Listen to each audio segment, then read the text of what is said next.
रसुआ नहीं तना हाय हाय होठ के लाली तोहर लागे छौका माल के तू छी हसीना जान गजब के माल के अपना टोला में तू सबसे जुदा छी।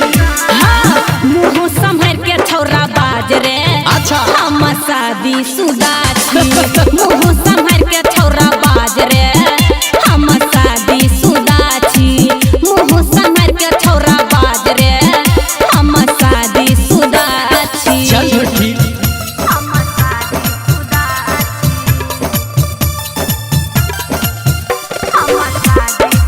माँ Gayatri recording studio DJ good बनवानी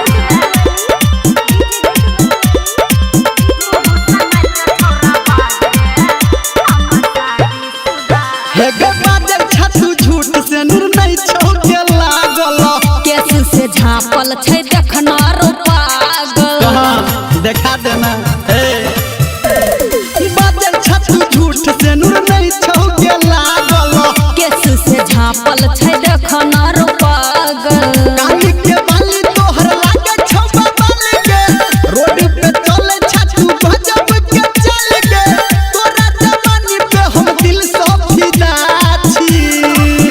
हाँ मुँह संभर के छौरा बाज रे किया गे? हम शादी शुदा छी मुँह संभर के छौरा बाज रे हम शादी शुदा छी मुँह संभर के छौरा बाज रे हम शादी शुदा छी। लागे ही छी लेके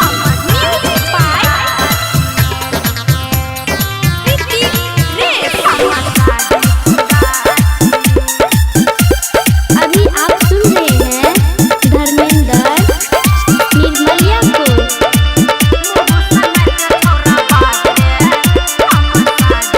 सही सही बाज तोहर कते छवि बाना हम की कहबो रे नया छै जमाना से त छै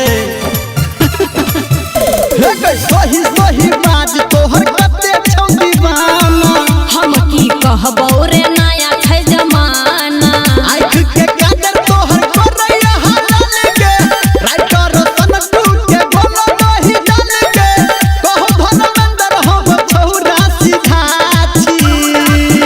हाँ मुँह संभर के छौरा बाज रे अच्छा। हम शादी शुदा छी मुँह संभर के छौरा बाज रे हम शादी शुदा छी मुँह संभर के छौरा बाज रे हम शादी शुदा छी बुझली रे बुझले नहीं छले हमरा।